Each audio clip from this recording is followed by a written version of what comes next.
This was the scene of their Royal Highnesses' arrival at the National Airport at Washington. There was a 21-gun salute in their honor, and the welcome from America was extended by President Truman.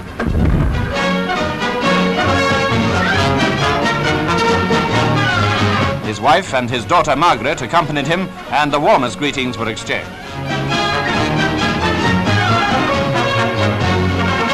Then to the dais for the President's official speech.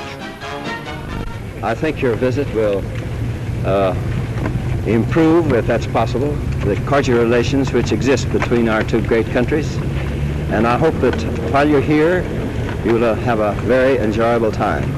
I was most happy to hear that the King had recovered so promptly so that you could make this trip. Margaret tells me that whenever anyone becomes acquainted with you, they immediately fall in love with you. The Princess's reply included these phrases. It's a great pleasure, Mr. President, for my husband and me to be visiting you here in Washington. During our trip through Canada, I heard much of the warm goodwill shown by the people of the United States towards the people of Canada. And I am glad that before sailing for England, we had to have this chance of seeing at least something of the country with which the whole British Commonwealth has so many friendly ties. Representatives of America's armed forces saluted the royal visitors, and after other ceremonies, Princess Elizabeth and the President prepared for the drive from the airport to Blair House.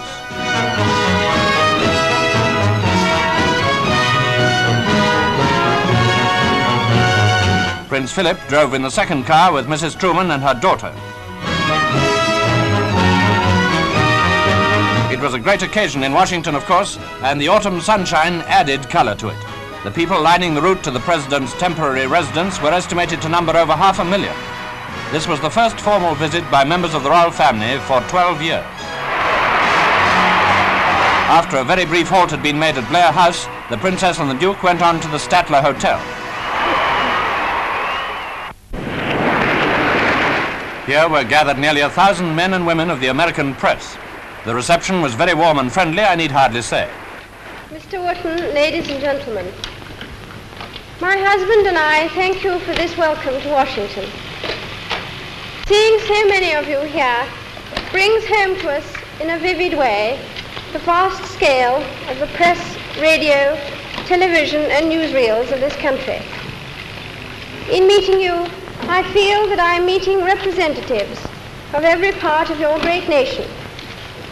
And I want you all to know how deeply my family and our whole country were moved by the sympathy and, I might say, affection shown to my father, the King, by the people and press of the United States during his recent illness.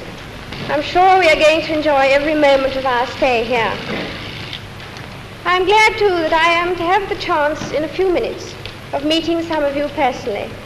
I only wish I had time to meet you all. Princess Elizabeth, as you see, had chosen a very smart and attractive cocktail dress for the occasion. Her hat, with its small veil, and her new hairstyle added to the charm of the picture as she and her husband walked among the large press gathering.